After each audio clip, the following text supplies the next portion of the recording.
Ito ang balita ngayon, viral ngayon sa mundo ng social media. Ang di umano'y balitang grupong nasa likod ng People's Initiative nagisa sa pagdinig sa Senado at COMELEC tila nilaglag ang Kongreso matapos sabihin sa publiko na walang kwenta ang People's Initiative na isinusulong nito.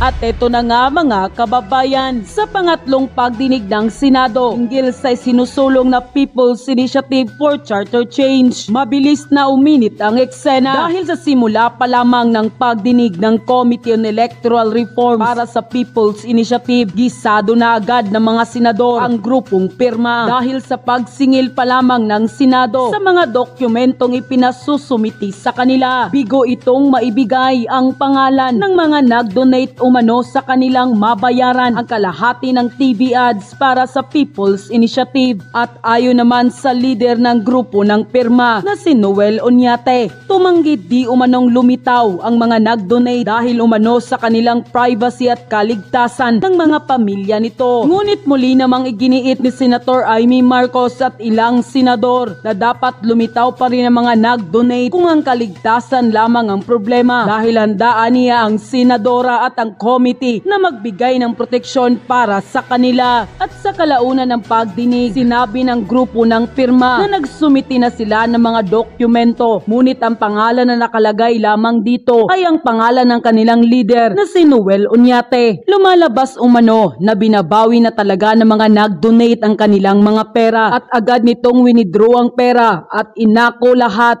ni Noel Oñate ang kabuang gastos sa TV ads. Napag-alaman din sa pagdinig na hindi umano maituturing na lehitimong grupo ang pirma sapagkat 2004 pa ang kanilang rehistro sa Security and Exchange Commission at hindi pa ito naaayos. Question tuloy ng mga mambabatas kung bakit nauna pa ang pagpakalap ng pirma sa People's Initiative kaysa ayusin ang kanilang rehistro sa ilalim ng Security and Exchange Commission. At kung ating matatandaan sa naunang pagdinig, sinabi ng COMELEC na walang expiration ang mga nakalap na pirma. Kaya Senator Bato de la Rosa idiniin sa ahensya ng COMELEC ang mga pirmang gustong bawiin na mga taong tila namulat na sa katotohanan dahil hindi umano alam ng lokal na COMELEC kung papaano aalisin ang mga pangalan ng mga taong gustong bawiin ang kanilang pirma. Ngunit ayon sa chairman ng COMELEC na si George Erwin Garcia, wala umanong kwenta ang lahat ng papel na may pirma sa ngayon dahil wala pa namang bisa o kadahilanan kung papaano nila gagamitin at handa umanong maglabas ng guidelines ang COMELEC para sa pagbawi ng pirma. Nalabis namang ikinatuwa ng ilan sa ating mga kababayan at sinabi nila na mawawala na ng bisa ang People's Initiative na isinisulong di umano ng grupo ng pirma at Kongreso. Ayon pa sa kanila, tapos na ang sinusulong ng Kongreso dahil mismong COMELEC na ang nagsabi na wala itong kwenta ang People's Initiative na yan. Hindi talaga mananaig ang masama sa kabutihan. Malaking kagaguhan. Bakit ilang sako ang pera ni Oñate para gastusan niya ng 55 million na wala siyang pakinabang? Sobrang galante ni Oñate or baka pera din ng taong bayan. Huwag kami, iba na lang. Sa totoo lang, sobrang okay naman po ng economic provision. Kaso hindi direct and straight yung proposal nila about economic provision. So the danger here is pwedeng maisingit ang ibang mga agenda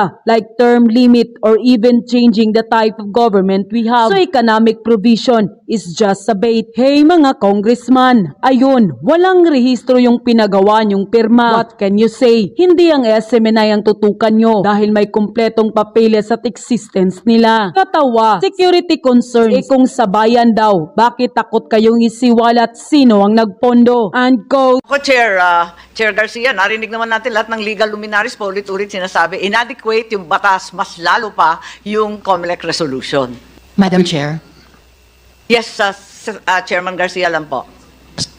Madam Chair, that will be one of the issues to be resolved by our panel created for the purpose of reviewing the supposedly IRR for Republic Act 6735. Mr. Chair, with all due respect, wag na natin pagpilitan na ayos yung batas at ayos yung resolution ng COMELEC. Pagkat ang liwa-liwanag, yung Santiago pa rin ang prevailing, ba't ayaw natin sumunod doon?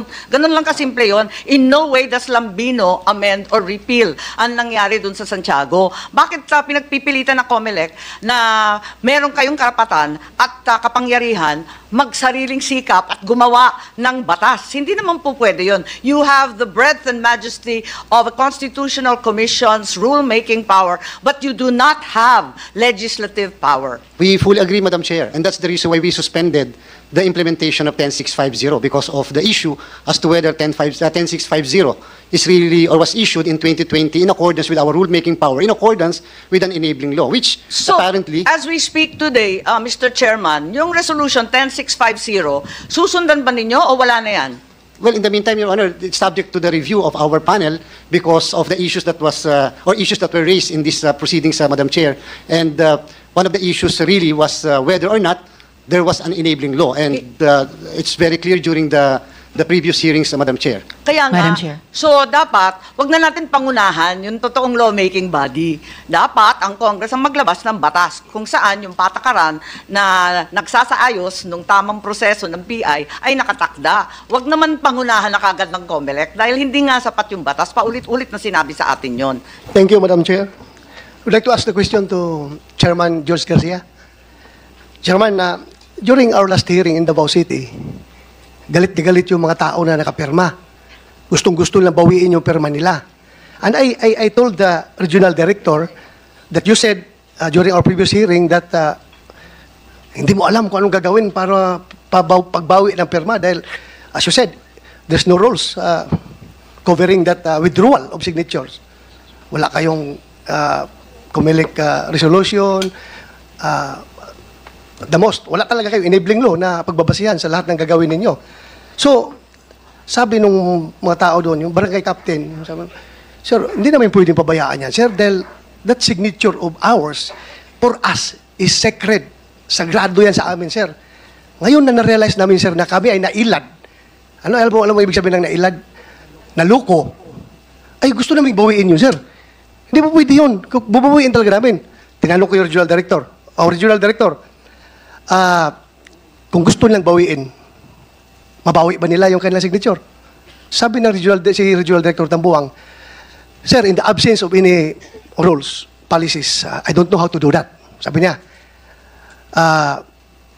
maybe sir, yung nag-submit sa amin na abogado, nakilala man yun, Madam Chairman, di ba? Sino yung abogado na nag-submit, baka pwede pa namin at the very least, maibalik sa kanila kung gusto lang bawiin. Attorney Alex Cunanan. So, I told the barangay captain at saka yung mga tao, nandun, kilalaman nyo yung abogado na yun. Puntahan nyo. Sabi ng mga tao, sir, pressure namin yung abogado na yan. Hanapin namin yan para makuha. Now, the next question is, halimbawa, yung mga election officers doon, no, na nagbigay ng certification, na nag-receive sa mga signatures, maawa sila sa mga tao.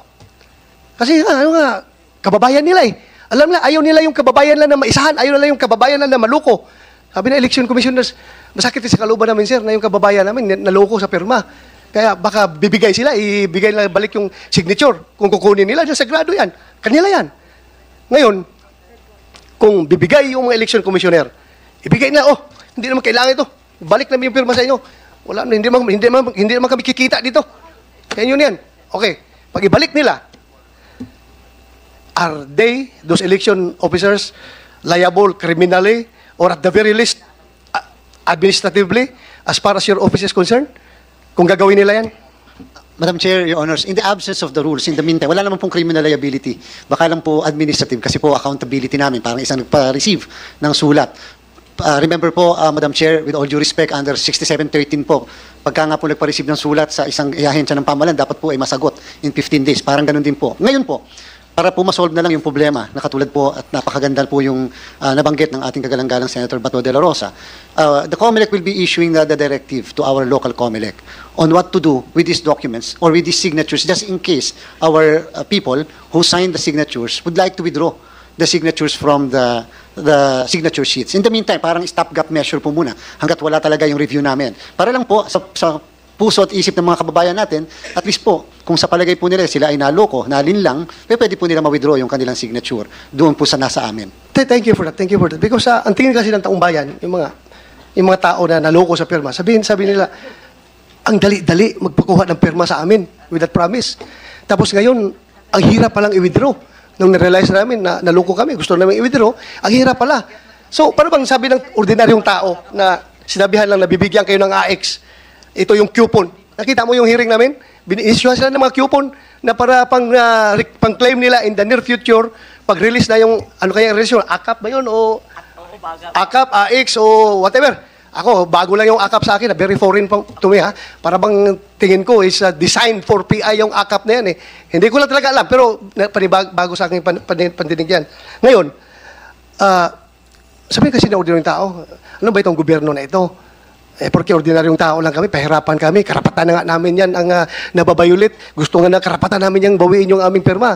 Hindi pa ibibalik sa amin. So that's very, very injustice on the part of the ordinaryong tao. So it is incumbent on your part as Comelec, sana gawan ninyo ng action dahil yung mga tao doon sa Davao, kung parang sa manok pa, nagpapanikad na ba? Yung gano'n na, gusto na talagang sumugod sa election officer, Comelec election officer's office para kunin yung kailang pirma.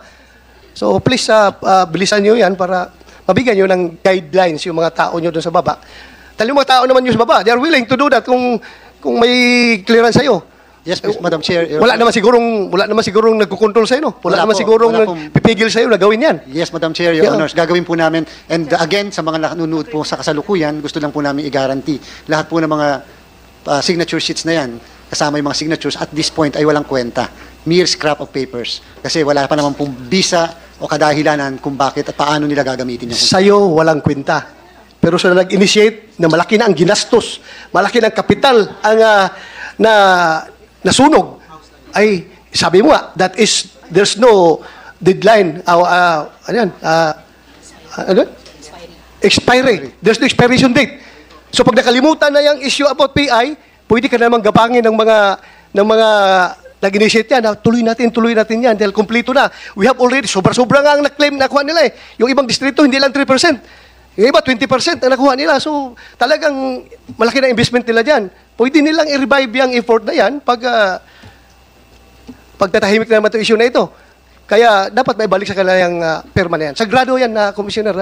Hindi ako bugado ha, pero ordinaryong tao lang ako. Pero para sa akin, pag ako'y pipirma, paninindigan ko yan. Pwede mo akong maikulong dyan kung pumirma ako at pwede akong mamatay dyan sa pirma na yan.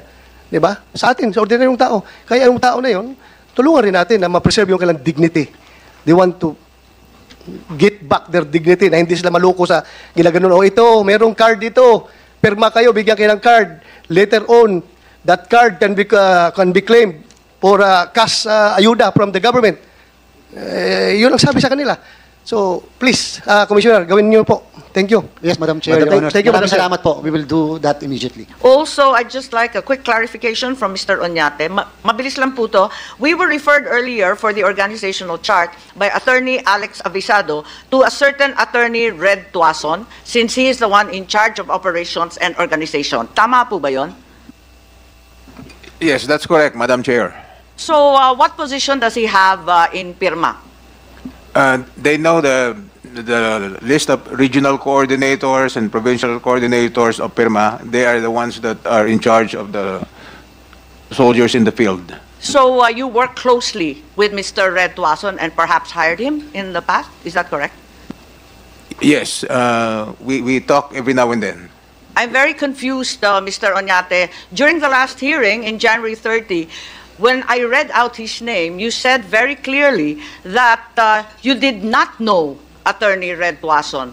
Now, he is not only your employee, but a close collaborator and organizer of PIRMA. Can you please confirm or yes, deny? because at that time we were in the process of getting people to help us in the field. You are saying... we now have a spokesperson, we now have... So Attorney Red Tuason was hired when? You did not know him in January 30, is that correct? Yeah, that's correct. I got to know him. And he has 2 become weeks your ago, close about- collaborator since then? Pardon me? And But since January 30, when you denied any knowledge or familiarity with Attorney Red Tuason, since then, you have become a close associate and organizer of this Attorney Tuason? Yes, Yeah. we text each other now. Because So, we kakilala mo pa lang are beefing up our ranks. Nalilito po ako kasi humihingi si Senator Binay kanina ng organizational chart, which I assume wasn't made over the last 2 weeks. Yeah, we have Madam Chair, if I may, Attorney Red Tuason is closely working with the group of Attorney Alfredo Garbin. That's the connection, Your Honor. Unfortunately, Attorney Garbin Yes, is not but does around. Mr. Oñate know Attorney Tuason or he doesn't know Attorney Tuason? That's all I need to understand. I mean, January 30, he never heard of him, and today, he's a close associate. Yeah, he was introduced to me about a week and a half ago. And you organized PIRMA nationwide to undertake an entire people's initiative in the past week and a half. Is that correct? Yes. Past week, ano We yan? are all Madam Chair, dumbfounded. samantalang tumatakbo na itong People's Initiative, Disyembre pa lang, break tayo, tapos ibig sabihin, nauna munang tumakbo bago nabuo yung magpapatakbo. Ha? Nauna yung carriage, yung karwahe, nahuli yung kabayo. Parang gano'n ang nangyayari dito.